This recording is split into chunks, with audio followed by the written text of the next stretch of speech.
Bon, tout à l'heure dañuy àndandoo présenté leen li nga xamante ni tey moom moo gën a fees à la une des journaux parus ce matin dañu koy door ak journalu kër gi bi nga xamante ni moom moo di source a dal di dikk ak ñun ci li nga xamante ni moom moo xew ca assemblée nationale ne décapitation du haut conseil des collectivités territoriales et le conseil économique social et environnemental les non-dits d'une mesure. Ce journal revient également ci li nga xamante ni moom moo di limogeage démb bi nga xamante ni par décret son excellence président Bassirou Diomaye Diakhar Faye jël na ko wàcce ki nga xam ne moom moo di Aminata Mbengue Ndiaye ca bopp au conseil des collectivités territoriales ki nga xamante ni moom mooy Abdoulaye Daouda Diallo ca conseil économique social et environnemental. L'avis d'un constitutionnaliste réputé moom la ñu affiché ci xëtu yéenekaay bi.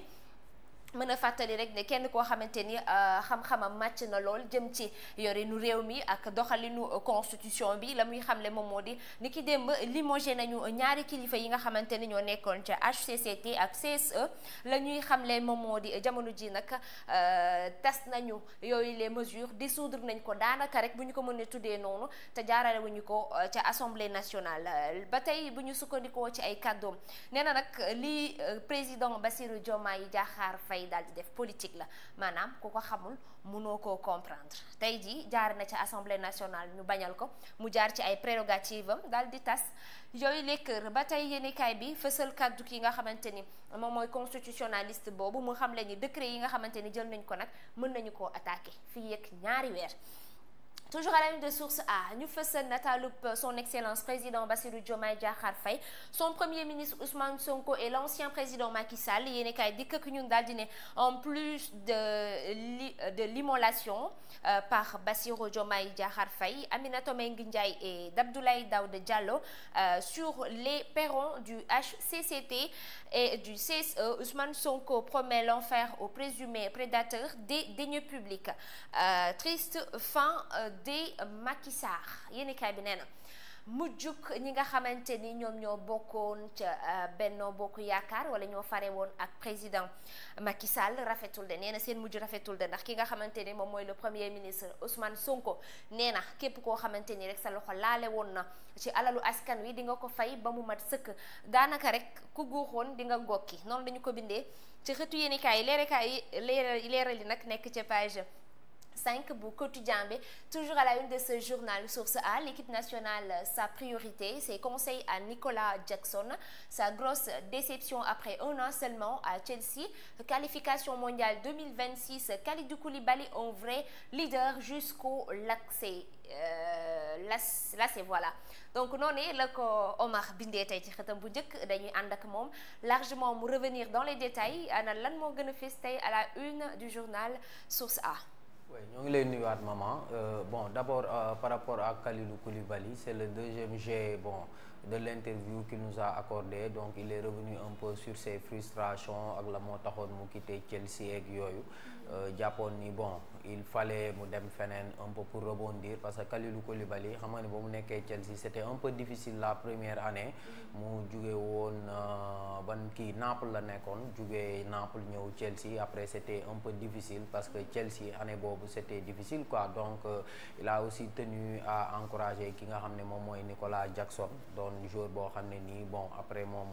fekk na ko biir Chelsea moom Kalidou Koulibaly mujj dem bàyyi ko foofu, donc l'interview est à retrouver à la page 8 de source A. L'autre chose c'est par rapport au conseil économique social environnemental ak CCT. Xam nga ni président de la République bon si ay prérogatives am la parce que boo xoolee certes au conseil des collectivités territoriales bon am na yenn membres yoo xam ne nii dañ leen di par vote là, mais vote par suffrage indirect. Quand on dit vote par suffrage indirect, ça veut dire que c'est pas le peuple qui vote, mais ce sont les conseillers, comme ce qui se passe au niveau des mairies avant muy da ngay fal ay conseillers après ñoom ñooy tabbu mairie, mais loolu defe naa système boobu changé nañ ko léegi nag. Bon au niveau de ces institutions là, le président de la République xam nga moom mooy nommé président au conseil des collectivité territoriale, moom mooy nommé aussi président du conseil économique social et environnemental. Léegi nag président de la République moom ci sañ-sañam la décidé ni en fait moom day mettre fin aux fonctions de Abdoulaye Daouda Diallo ak ki nga xam ne moom mooy Aminata Mbengue Ndiaye. léegi Aminata Mbengue Ndiaye ak Abdoulaye Daouda Diallo lan la ñu mën a def, donc on a interrogé un spécialiste du droit, moom nag moo ñu expliqué ni en fait que décret yooyu mën nañ ko attaquer parce que bon président de la République jël na dogal, léegi nag ñoom ils ont 2 mois tey jii pour tey jii dem attaquer li nga xam ne nii moom mooy décret bu président de la République jël. léegi nag tamit indiwaat na jàngat si mesure président de la République boobu, moom mooy tey jii président de la République xam na ni bu dàqee ñaari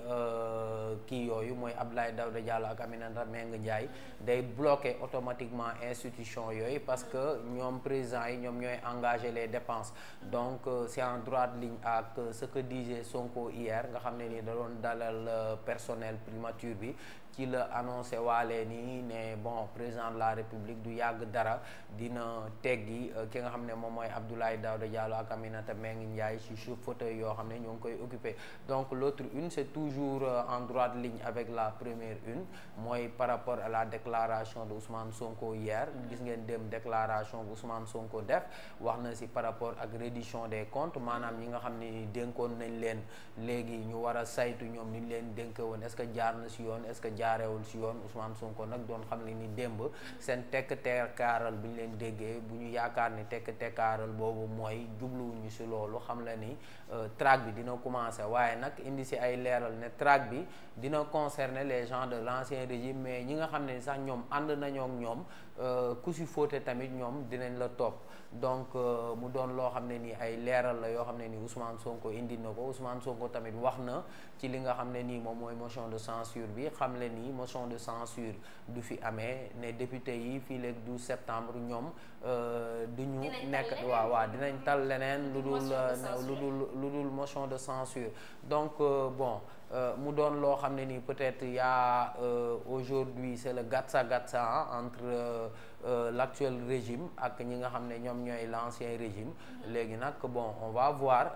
finalement ñoom fan la ñuy mujj, mais en tout cas ki nga xam ne moom mooy Aminata Mbengue Ndiaye ak ki nga xam ne mooy Abdoulaye Daouda Diallo, ils ont la possibilité d'attaquer le décret du chef de l'État. léegi nag on va voir s'ils vont décider d'attaquer ce décret-là. Ce sont entre autres les sujets qu'on a abordés à la une de Source A. merci beaucoup ci yaatal gi Omar, jaajëfal la bu baax a baax daw leen gaaw ngeen jëndi ko seen journal Source A ngeen gën a xam les détails yi nga xamante ni moom moo nekk ci actualité réewum Sénégal. dañ fay jógee dem ci beneen quotidien bi nga xamante ni moom mooy Bës Bi Le Jour qui barre à sa une Diomaye sauve son PM contre Benno 84 l'arme fatale. ba tey journal bi nag mi ngi dikkaat ak ñun ca la nga xamante ni rek moom mooy ndogal yi président Bassirou Diomaye Diakhar Faye jël récemment. nee na nag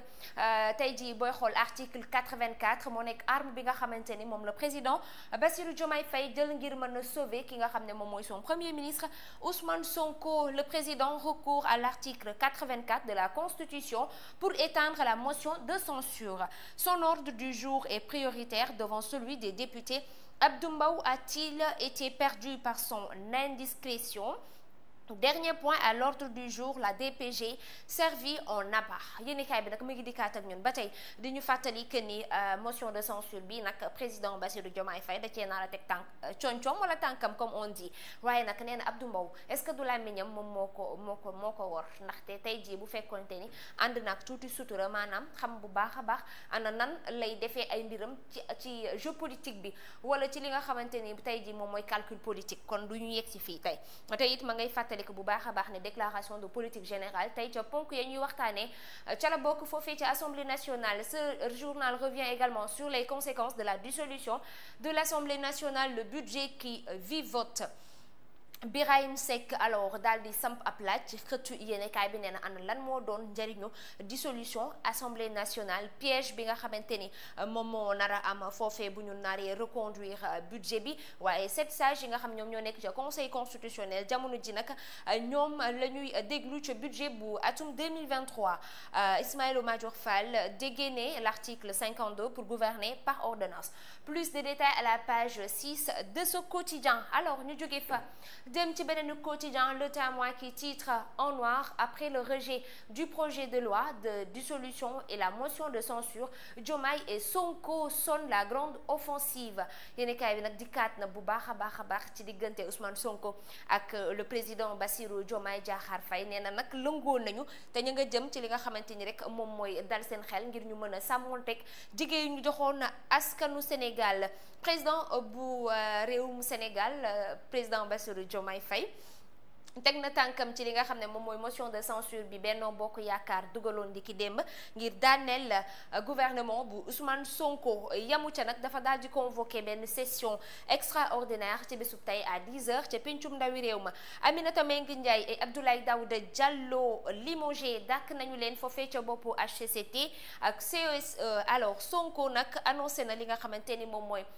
càmbar wala liggéey gi nga xam ne ñoo ngi ko doon sàkku boobaak tey jëm ci reddition des comptes. nee na nag ci semaine bii nii liggéey ba dina tàmbale dafa am yu bare yoo xamante ni moom premier ministre nee na dañu cee waroon na taxaw def seetlu te jamono ji nag yemb na doy na waar te semaine bii nii dinañ ca àddu. Diop Decroix nag ma ngay jàppale bu baax a baax décision yi nga xamante ni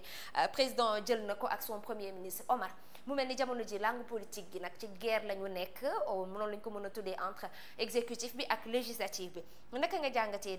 reddition des comptes président nee na je veux dire président du parti PASTEF nee na kenn dootul génnati ci réew mi fi mu ne nii ñëppay toog ba ñu noppi. reddition des comptes bi loolu moom jàpp naa ni c'est une demande sociale nit ñi ñoo ko laajoon donc man je suis rassuré par rapport à ça parce que tamit jàpp nañ ni nit buñ la joxee ay lenge am ay département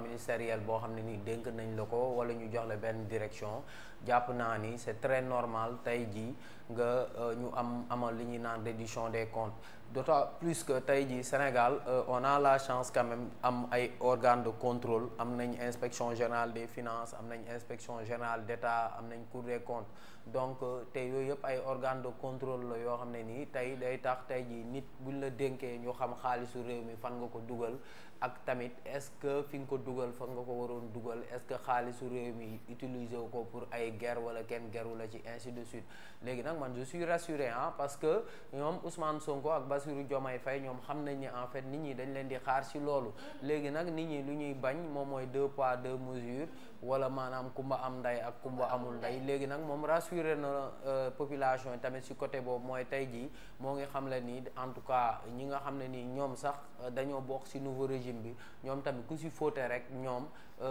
dinañ la teg ci yoon moo tax sax dégg nga ko mu ne temps yi ki nga xam ne mooy ministre de la justice yëgle ni ne affaire ONAS bi ñoom ñoo ngi ci tijji ab enquête pour xam effectivement lan moo xew ci biir affaire ONAS donc reddition des comptes bi loolu c'est une demande sociale c'est une bonne nouvelle de savoir que en fait les autorités ñoom décidé nañ jëm ci loolu.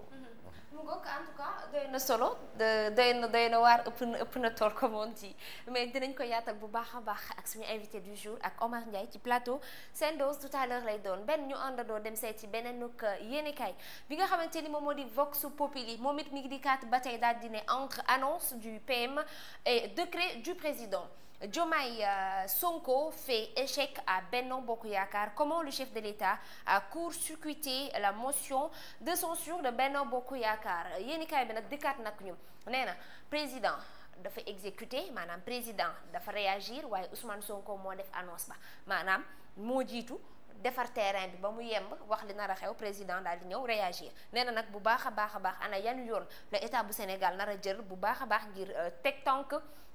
ci motion de censure bi nga xamante ni rek waa Benno Bokk Yaakaar daal dinañ koy teg fi mu nekk ni moom jeu politique yi dafa doy waar man sama xel dafa dalatul sax. non mais bon c'est normal parce que xam nga bon y a une bataille juridique actuellement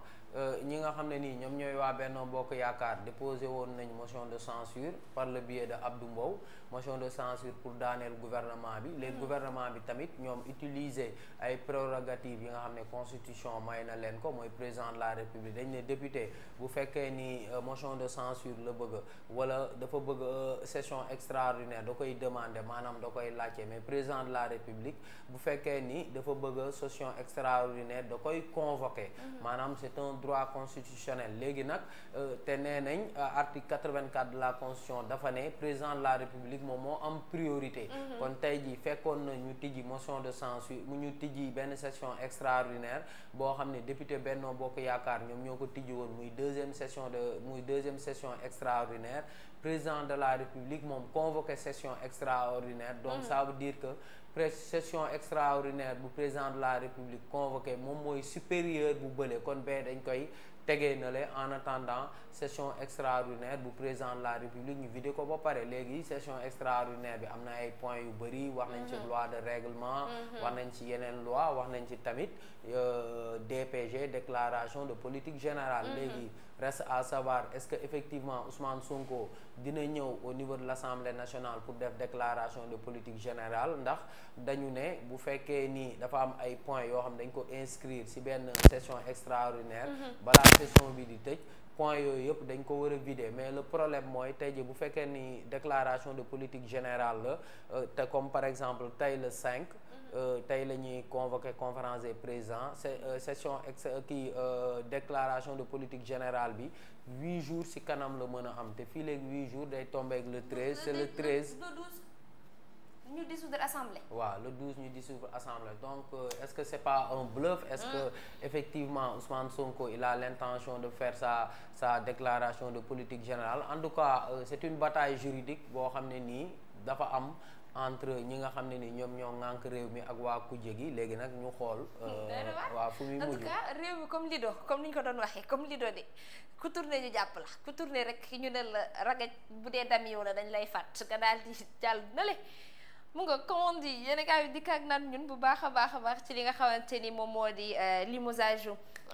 Aminata Mbengue Ndiaye ak Abdoulaye Daouda Diallo mu daal di ne Aminata Mbengue Abdoulaye Daouda limogé par décret présidentiel le premier ministre avait annoncé la couleur. Le président de la République va prendre des décrets pour les remercier et bloquer leur fonctionnement nee na Ousmane Sonko joxe woon na bokk xibaar ba. ne woon na ni dinañu leen jaajëfal bu baax a baax nag balaa ñu leen di yëkkati foofee ca bopp HCCT ak CESE mu ngoog Ousmane Sonko ba tey ma ngay wax ci wàllum reddition des comptes nee na ci benn ayu bés bi nga xam ne moom la ñu dëgmal dinañ ci jublu ci na ma gën a gaawee ñu jógee fa dem ci beneen quotidien bi nga xamante ni moom moo di enquête quotidien qui affiche le portrait du chef de l'État ne ci crise parlementaire manœuvre politique yéeni kat bi di kat naan ñu ci session extraordinaire bi nga xamante ni convoqué nañu ko par décret l'ordre du jour inclut la déclaration de politique générale les frustrations des députés de Benno Bokk Yaakaar affichées également à la une de ce journal mu di kat ak ñun ne les analyses s'interrogent les analystes s'interrogent sur l'organisation des prochaines élections législatives analystes yi nag jamono ji ku nekk yaa ngi yëkkati sa kàddu jëmale ko ca élection législative ya nga xamante ni ñaa ngi njortu na léegi ñu dëgmal ko ana lan moo ca nar a xew daañu ko yaatal ci suñu plateau Sen Dose matinal benn ñu jógee fa dem ci beneen quotidien bi nga xamante ni moom moo di lii quotidien qui titre en noir la DPG pour échapper à la motion de censure yéenekaay bi nag nee na ndax su fekkente ni premier ministre wala Ousmane Sonko dañoo daal di woote section extraordinaire fas yéene teg li nga xamante ni boobaak tey bañoon nañ ko moom mooy la déclaration de politique générale lan moo tax ñu nar koo teg ndax dañoo bëgg a daw li nga xamante ni moom moo di motion de censure bi nga xamante ni Benno Bokk Yaakaar dugal na ko ngir tas